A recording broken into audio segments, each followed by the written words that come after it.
Welcome to Section 420, Talkin Yankees, the podcast. Well, the Yankees dodged the Tommy John bullet with Garrett Cole, but it hits Jonathan Loáisiga right between the eyes, or you would say right in the elbow there.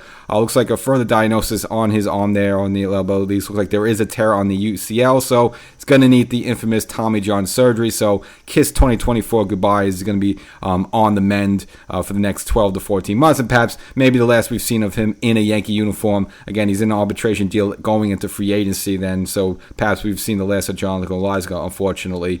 So we'll get into the whole thing. Again, kind of disappointing for the Yankees, but they do bounce back in this home opening series. After losing the first game 3-0, I told you don't worry about the offense, even though they got blanked 3-0. I just thought it was the idea of just Kikuchi was really on his game, so don't worry about the offense, and they bounce back in both games to take the series there. So at least a good bit there, but of course a big down losing Loáisiga. So we'll get into the whole thing. We got a whole season ahead of us, and we got injuries, we got little check-ins with you, we got some little Yankee history, a lot of the cool stuff. You got to be a podcast subscribe to get this. So wherever you get your favorite podcasts, make sure you subscribe, and of course go over to the YouTube channel as well. Section 420 Talkin Yankees, search it, find it, subscribe to it, and get some stuff there as well. Updating as frequently as here, but you want to cover all the bases. So I mentioned before, initially Loáisiga coming back from the road trip in Arizona, he had some discomfort. It looks like they had an MRI on the elbow there. Again, the initial diagnosis was just a right flexor strain where he was going to be put on the 60-day IL. So that wasn't terrific news, but there was really no hint that the big TJ was coming around the corner. But then, of course, after the Yankee home opener where they dropped the first game there 3-0, the news comes down that yes, he's going to need the Tommy John surgery, and a big disappointment there because he was supposed to be a real big cog in this Yankee bullpen. Again, they're really going to depend on him to kind of be the Michael King guy, and we saw the formula work beautifully in the first game there in Houston. Him throwing 2 scoreless innings, and that's kind of what he's capable of doing with his stuff. Unfortunately, it looks like and this has been an issue with him for the past several years. He's always been hurt, arm issues, shoulder issues, and he throws hard. He has a hard slider, so is he overthrowing, kind of like Jason DeGrom had been doing with the Mets in Texas, why he always needs surgeries, and always needs to be shut down, possibly, but nevertheless he's done for the Yankees. So kind of a big blow for them. I don't say it's a crucial blow, but a very big blow because they're going to rely on him heavily. So we'll see what the Yankees do.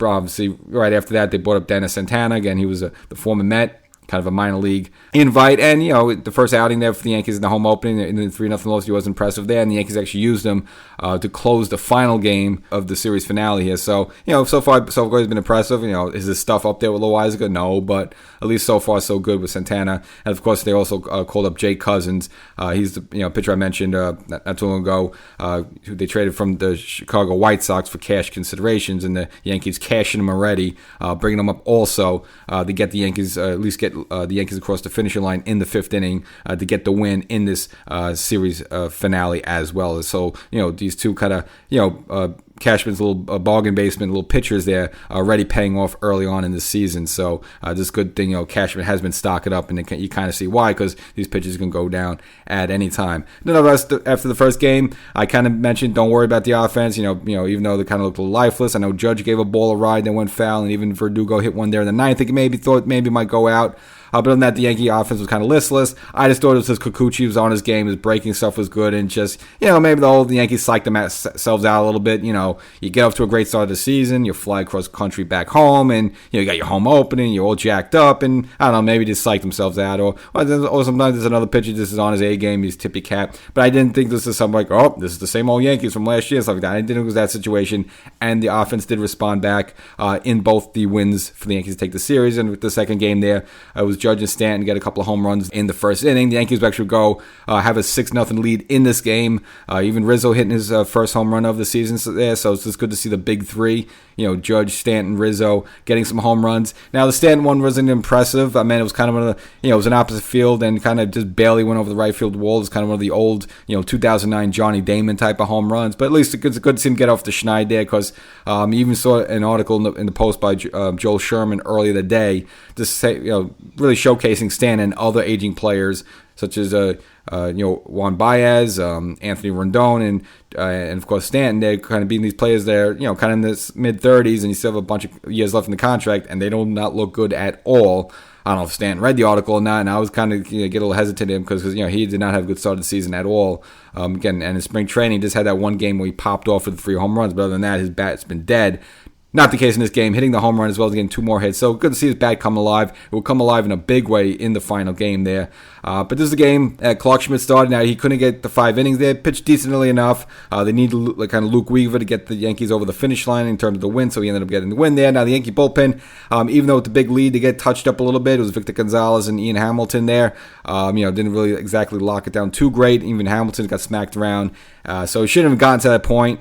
And then even needed Clay Holmes to come in to get the save, get the final 2 outs of the game, and the Yankees just hold on barely 9-8, and that would have been just a terrible game because the Yankees were ahead like 8-3 at one point in this game. If they almost blew the lead there, that would have been a really bad one there to follow up after the 3-0 loss. And then, of course, the final game there. It's the kind of same deal. The Yankees were down 1-0 early, but came storming back, and I guess the centerpiece of that was the man I mentioned before, Giancarlo Stanton. Bases loaded, 2-2 count. Now, the pitcher Francis Day was struggling in the inning, and I agreed with him on this pitch. It was a pitch low and inside. Now, normally, if you have a good player that's hot and hitting well, or a superstar player, you do not throw the ball there because he'll crush it. But as we know, Stanton's been struggling overall. I know, he had 3 hits the game before, and he had a kind of a fluky home run. But again, up to this point, he's been struggling for a while. So I was up there with Francis. I was like, you know what, 2-2 count. I would throw it right in that spot, and if he could hit it, you tip your cap to him and say, all right, he's still got it. If not, the scouting part stand was probably like he's not getting around the ball as much anymore. He's having some issues there. So I was kind of on the same page with Francis. I was like, hey, if I was him, I'd throw it in there. He threw it in, and to Stanton's credit, he's crushed the ball. I mean, the crack of the bat, you knew it, and the crowd knew it was gone right away. Left field, off the facade there in the second level there. So definitely no doubt about it shot there. So, good for him. And if his bat gets going, that's great. Judge hasn't been exactly explosive out of the gate. But again, he's on 2 home runs already, so Stanton with 2 home runs. Soto's been fine, not really with the home run ball, but he's been spraying the ball over, so not worried about Soto. But you get Stanton, Judge, Soto going, and Rizzo as well. They got the Fios and Foursome there. That'd be great for the Yankees. Luis Gil started the game again, had a dominating performance in his first one against Arizona. This one, he struggled a little bit and then got knocked around, but of course what he always does, and what's impressive about it, he got a bunch of strikeouts. But as I mentioned before, they needed to get Jake Cousins out of the bullpen to get the Yankees across the finish line there in the 5th inning, so he gets the win. And Dennis Santana able to again come out impressive in the first game, and all right in this game, gets the save. So I guess they gave Clay Holmes the game off just because he pitched the game before there, and of course he got a couple of more games in a row there. So I guess they just want to give Clay Holmes enough rest here and there, not use him too much, which I think is okay. And the Yankees take the 3rd game and take the series there. So good to kind of beat Toronto. People have been kind of focusing on Baltimore in the AL East making the big jump, as well as you always got to watch out by Tampa Bay. But Toronto's always sneaky there. But it's good to beat them at home, because then they're a team that's kind of been bothering the Yankees a little bit, Toronto. So you kind of want to get those wins against them as well in the AL East, just kind of with the standings, for later on. So that's the episode. So bad news with Loáisiga. He's going to be gone for the year, maybe gone as a Yankee. We'll see what the Yankees are going to do there. I don't know if Dennis Santana could replace what you can get with, or even someone like Jake Cousins could replace the stuff of a Loáisiga. But the Yankees are going to have to piece this together. You still have Tommy Kahnle coming around eventually, so that obviously give the team some help there. But definitely could be a situation down the road. The Yankees might have to make some moves, just get someone there. And Clay Holmes, I know he got touched up a little bit there in Arizona in the final game there. You still hold your breath with him a little bit, because again, he could be wild, he could be funky. So you're not so sure if he's ever going to be a long-term closer for the whole year there. So a couple of question marks in the Yankee bullpen. I don't think it's a dire situation, but definitely something you have to be worried about. The Yankees now stay at home. Will host the Miami Marlins. They're a team that's been actually probably struggling more than even the Mets. So as bad as the Mets have had to start, Miami's been worse. So maybe the Yankees get some easy wins there. You have Nestor now on the mound for the opener. 2 bad starts so far this season. You really like to see him get a good start, and this is a good situation for him. At home, he's on his home mound there. Could be a good game for Nestor to really have a sort of a breakout pitching performance. This is it. So hopefully that's the case. We'll catch you next time.